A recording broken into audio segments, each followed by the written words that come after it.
Liebe werdende Mama, in diesem Video habe ich 4 Dinge für dich, die du vor der Geburt deines Babys noch einmal machen solltest. Natürlich beginnt nach der Geburt eine magische und wunderschöne Zeit für dich, deinen Partner und euer Baby. Nichtsdestotrotz wird es das ein oder andere geben, worauf ihr nach der Geburt erst einmal verzichten müsst. Und damit ihr nicht zu wehmütig an diese Dinge zurückdenkt, habe ich euch die 4 wichtigsten Dinge zusammengestellt, die man in der Schwangerschaft noch einmal ausgiebig gemacht haben sollte.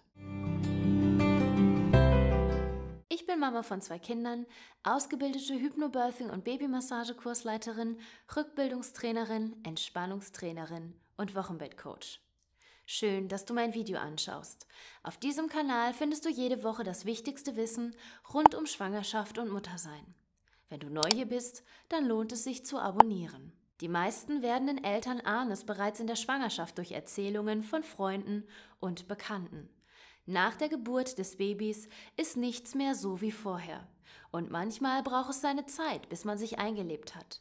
Natürlich ist es auch mit Baby toll, aber es gibt einige Sachen, die mit Baby etwas umständlicher werden. Darum kommen jetzt 4 Dinge, die du vor der Geburt deines Babys mindestens noch einmal machen, genießen und voll auskosten solltest.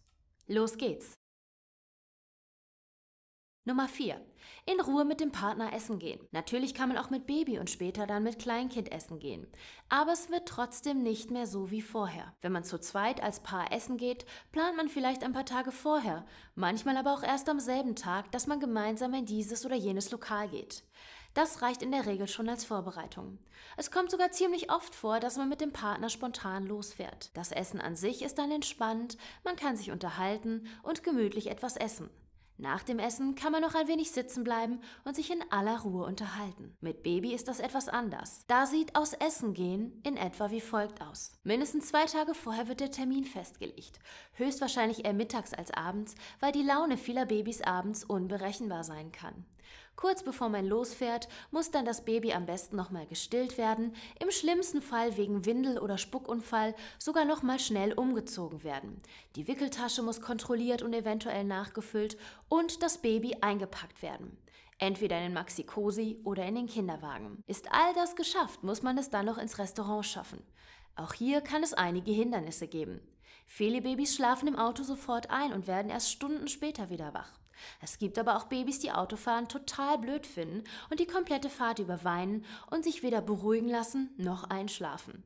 Wenn man zu Fuß unterwegs ist, kann dasselbe auch im Kinderwagen passieren, dass das Baby nämlich heute vielleicht keine Lust auf den Kinderwagen hat. Sollte man es aber schaffen, mit schlafendem Baby im Restaurant anzukommen und den Kinderwagen oder Kindersitz weiterhin mit dem Fuß in Bewegung zu halten, schläft das Baby vielleicht einfach die komplette Zeit über durch. Sollte das nicht klappen, kann es passieren, dass man das Baby während des Essens bei Laune halten muss oder sich die mitgebrachte Trage umbindet und durch das Lokal tigert. Es ist also nicht ganz so entspannt wie ohne Baby. Natürlich ist es schön, aber definitiv anders. Daher ist es eine schöne Sache, sich in der Schwangerschaft noch einmal ganz bewusst Zeit zu nehmen, um gemeinsam ganz entspannt essen zu gehen. Nummer 3. Ein Spielfilm am Stück schauen. Natürlich ist das Baby abends irgendwann müde und man bringt es schon mal ins Bett. Man hat Zeit für sich oder für den Partner. Klingt doch eigentlich super. Eigentlich.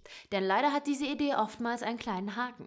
Dein Baby und seine Vorstellung vom Abend, vom Schlafen und vom Alleinsein. Selbstverständlich gibt es Babys, die sich abends satt trinken und anschließend für 3, 4 oder noch mehr Stunden ins Milchkoma fallen. Auf der anderen Seite gibt es aber auch Babys, die nicht so gerne schlafen möchten, weil sie Bauchschmerzen haben, der Tag zu aufregend war oder sie einfach zu spät den letzten Mittagsschlaf gemacht haben. In diesem Fall kann es zum einen einiges an Zeit und Kraft kosten, das Baby zum Schlafen zu bringen, und zum anderen kann es sein, dass diese Nachtruhe schnell unterbrochen wird. Der Film muss also angehalten werden oder läuft ohne Mama weiter. Wieder andere Babys haben Probleme, in die nächste Schlafphase zu kommen und wachen stattdessen leider auf. Auch hier muss Mama erneut in den Schlaf helfen.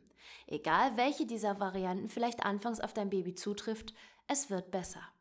Bis dahin kann es aber sein, dass du Spielfilme nicht an einem Stück genießen kannst, sondern eher in Etappen. Möchtest du so etwas also noch einmal ausgiebig machen, geht das in der Schwangerschaft ganz wunderbar und entspannt. Auf dem Sofa oder auch im Kino. Nummer 2. Ein Heißgetränk auch wirklich warm genießen. Kaffee, Cappuccino, Kakao und auch Tee schmecken warm eigentlich am allerbesten. Vor allem morgens nach dem Aufstehen ist es für viele schon fast ein Ritual. Mit kleinem Baby wird aber alles ein wenig chaotischer und ungeplanter als vor der Geburt.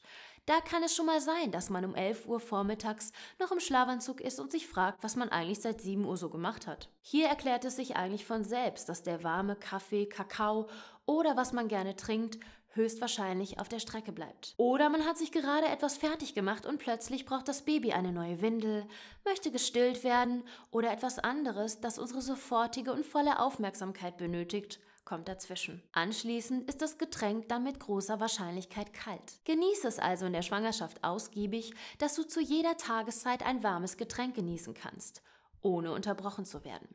Wenn das Baby dann da ist, genießt du einfach die Wärme und den Anblick deines Babys, wenn es auf deinem Bauch eingeschlafen ist. Nummer 1. Ausschlafen so lange und so oft wie möglich. Das hier ist der absolute Klassiker. Es gibt wahrscheinlich keine Frau, die diesen Rat in der Schwangerschaft nicht bekommen hat. Schlaf aus, solange du noch kannst, oder auch schlaf um dein Leben. Ganz so dramatisch ist es nach der Geburt deines Babys natürlich nicht und du wirst immer noch Gelegenheit bekommen, nachts zu schlafen. Allerdings kann es sein, dass dein Baby dich nachts einige Male zum Stillen weckt. Diese Unterbrechungen des Schlafes sind das, was wir normalerweise nicht kennen und was uns so müde macht. Nutze also in der Schwangerschaft die Nächte, um nochmal durchzuschlafen und schau nach der Geburt, was für dich am besten funktioniert. Vielleicht ist es für dich passend, das ein oder andere Mal früh mit deinem Baby schlafen zu gehen, um wenigstens in Summe viel Schlaf zu bekommen. Vielleicht ist es aber auch möglich, dass dein Partner das Baby nachts mal übernimmt und wieder zum Schlafen bringt, sodass du nicht wach wirst. Hier ist es wichtig, dass du deinen ganz eigenen, passenden Weg findest und dich nicht entmutigen lässt, wenn es nicht auf Anhieb so läuft, wie erhofft. Das war's zum Thema 4 Dinge, die du in der Schwangerschaft vor der Geburt deines Babys noch einmal machen solltest.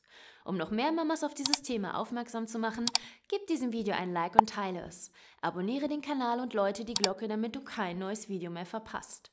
Und hier habe ich außerdem 2 weitere Videos, die auch für dich interessant sein könnten. Bis zum nächsten Video. Deine Marie.